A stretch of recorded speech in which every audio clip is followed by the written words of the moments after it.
Hello दोस्तों, welcome to civil exam prep. आज हम फिर आ गए हैं अपने AQ2 एग्ज़ामिनेशन की सीरीज़ में, जिसमें हम हर साल इम्पॉर्टेंट क्वेश्चंस अपलोड करते हैं सारे सब्जेक्ट्स के।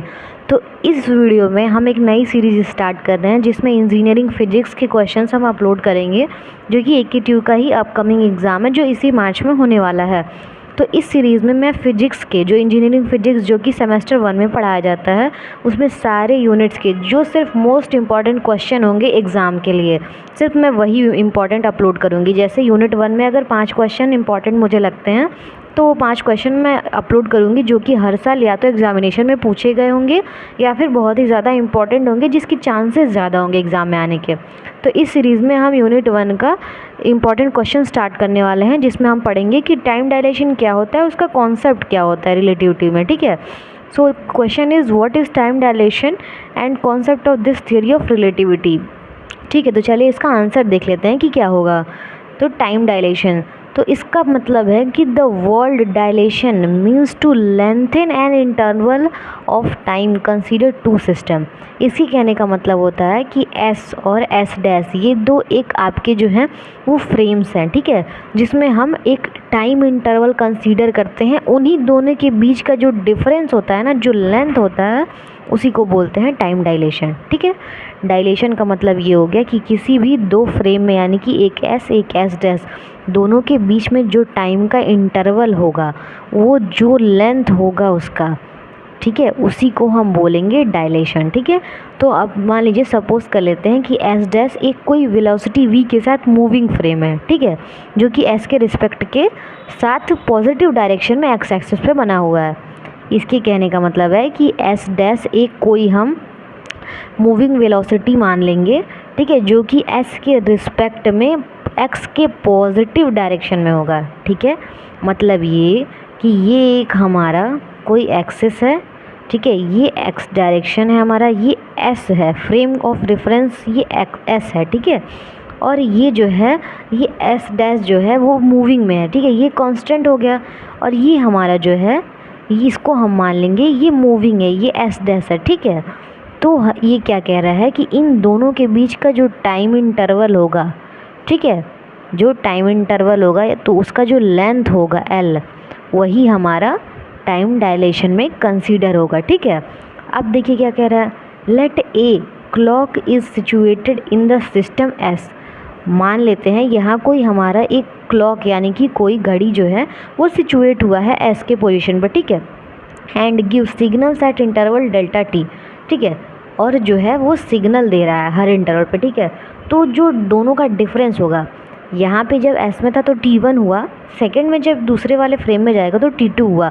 उन दोनों का डिफरेंस यानी कि delta T is equal to T minus T1, ठीक है, इसको हम मान लेंगे कि ये आपका इक्वेशन 1 है। ठीक, अब क्या कह रहा है, if this interval is observe by an observer, मतलब ये जो इंटरवल है इस वॉच क्लॉक को कोई दूसरा ऑब्जर्वर यहाँ बैठ के अगर उसको देख रहा है, तब जो टाइम इंटरवल है वो क्या होगा, उसको हम मान लेंगे delta T dash is equal to T2 dash minus T1 dash.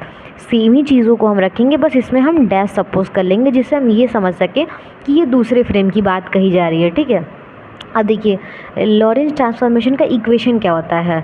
Lorentz transformation का इक्वेशन होता है कि T1 is equal to T1 minus v x upon c square upon root में 1 minus v square upon c square. ठीक है, ये होता है हमारा लॉरेंस ट्रांसफॉर्मेशन का इक्वेशन तो सिर्फ T होता है, T is equal to T1 minus ये समथिंग समथिंग, लेकिन जो है एक बार हम T2 डैश के लिए इसको लिखेंगे, एक बार T1 डैश के लिए लिखेंगे, इसीलिए एक बार T1 डैश के लिए लिखा गया है, एक बार T2 डैश के लिए लिखा गया है। ठीक है, T1 डैश का जब हम लिखेंगे तो सिर्फ T1 होगा, T2 डैश के लिए जब लिखेंगे तो सिर्फ T2 होगा, अगर आपको फॉर्मूला पता हो तो। ठीक है, अब देखिए क्या कर रहा है, putting the values of T1 dash and T2 dash from equation 3 and 4 in equation 1। इसके कहने का मतलब होता है कि लॉरेंस ट्रांसफॉर्मेशन का जो दोनों इक्वेशन है, जिसके लिए हमने T1 डैश और T2 डैश निकाला था, इन दोनों को ये जो डेल्टा का इक्वेशन है ना, इसमें हम पुट करेंगे। सबसे पहले हम फर्स्ट वाले इक्वेशन में पुट करेंगे। ठीक है, तो चलिए देखते हैं फर्स्ट इक्वेशन में पुट करेंगे तो हमारे पास क्या आता है। ठीक है, तो delta T is equal to T1 की ये वैल्यू हो गई, सॉरी T2 की ये वैल्यू हो गई, ठीक है, और T1 की ये वैल्यू हो गई। ठीक है, अब इन दोनों को सब्स्टिट्यूट करेंगे और जो कॉमन होगा वो बाहर निकालेंगे। कॉमन में क्या चीज़ें होंगी, अपॉन में जो चीज़ें हैं वो दोनों में कॉमन है, उनको हम बाहर निकालेंगे।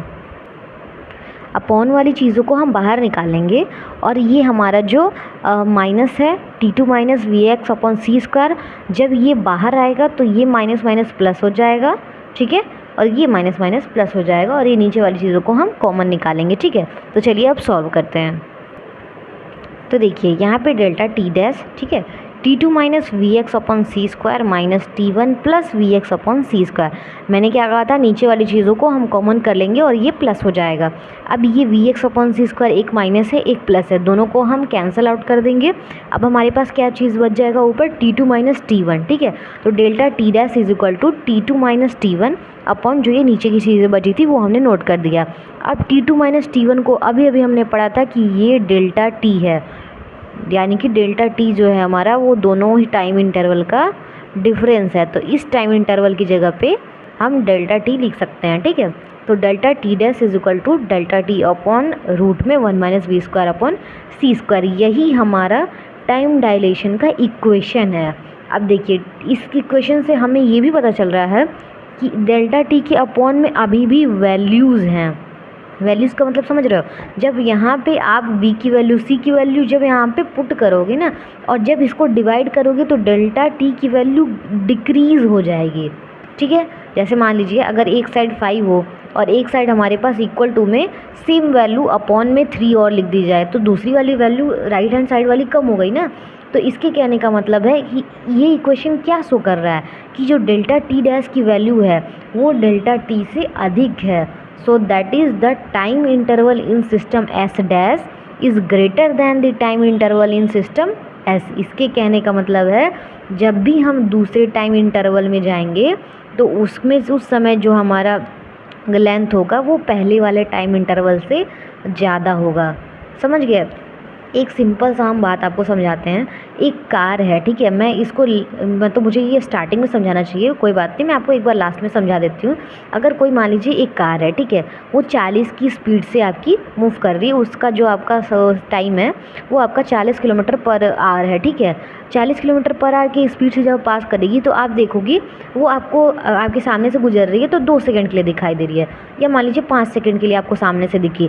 इसी स्पीड को जब आप 100 किलोमीटर पर आवर से कर दोगे तो यही सेम चीज़ आपको 1 सेकंड के लिए या माइक्रो सेकंड के लिए आपको दिखेगी। ये पूरे टाइम डायलेशन का मतलब ये है, जब आप टाइम बढ़ाते हो, जब आप टाइम इंक्रीज़ करते हो तो जो आपका लेंथ है वो बहुत ज़्यादा डिक्रीज़ कर जाता है। यही पूरे कॉन्सेप्ट का बेसिक सा फंडा है। ठीक है, तो यही ये बोल रहा है कि जब डेल्टा टी हमने स्पीड बढ़ा दी तो हमारी जो प्रीवियस वैल्यू थी डेल्टा टी वो उससे कम हो गई। ठीक है, तो ये रहा हमारा प्रूफ पूरा टाइम डायलेशन। आई होप आपको समझ में आया होगा। 1 से 1.5 पेज का है, एग्ज़ाम में हमेशा आता है। कभी कभी AKTU 2 मार्क्स में पूछ लेता है, लेकिन कभी कभी वो 10 मार्क्स में पूछता है विद प्रूफिंग। तो ये पूरा आप प्रूफ करके दिखाओगे। लास्ट में ये ज़रूर लिखना मत भूलना, क्योंकि ये आप प्रूफ कर लोगे लास्ट में, ये मैंडेट होता है जिसको हम लोग नोट डाल के लिखते हैं कि हमारे इक्वेशन का मतलब क्या हुआ है। ठीक है, तो ये पूरा इक्वेशन है आपका टाइम डायलेशन का, 10 मार्क्स में आता है। ये सबसे पहला यूनिट का पहला मोस्ट इंपॉर्टेंट क्वेश्चन था, मैंने वो कवर कर दिया है। नहीं समझ में आएगा तो एक बार कमेंट बॉक्स में कमेंट कर देना, मैम नहीं आया, एक और वीडियो बना दीजिए, मैं दूसरी वीडियो बना दूँगी। ठीक है, तो मिलते हैं नेक्स्ट वीडियो में जिसमें हम आपका लेंथ कॉन्ट्रैक्शन के साथ पढ़ेंगे। वो भी हमारा बहुत इंपॉर्टेंट क्वेश्चन है। और भी बहुत सारे यूनिट 1 के क्वेश्चन हैं, 3 और हैं, जैसे लॉरेंस ट्रांसफॉर्मेशन हो गया आपका, आइंस्टीन की हो गई वैल्यू। तो ये 2-3 और क्वेश्चन इंपॉर्टेंट है, वो मैं आपके बना के नेक्स्ट वीडियो में अपलोड करूँगी। तब तक आप इसको पढ़ो। कोई क्वेश्चन होगा, कोई डाउट होगा तो कमेंट बॉक्स में आप कमेंट कर देना, मैं आपको वहाँ पे आंसर कर दूँगी। मिलता है नेक्स्ट वीडियो में। और वीडियो अच्छा लगेगा तो प्लीज़ लाइक और सब्सक्राइब करके सपोर्ट कर देना ताकि मेरा भी चैनल ग्रो हो। ठीक है, तो मिलता है नेक्स्ट वीडियो में। Bye bye.